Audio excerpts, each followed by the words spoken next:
Alright, let's begin.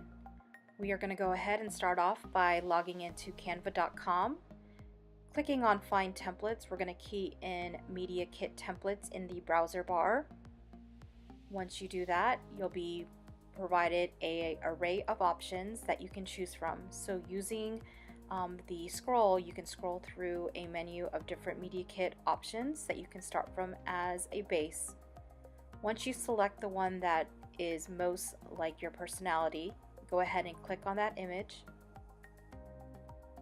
It'll then take you to another screen where you preview the Media Kit one more time before you hit the Use This Template.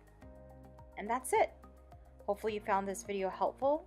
Please hit the subscribe button and your post notifications to stay tuned of more new up and coming videos.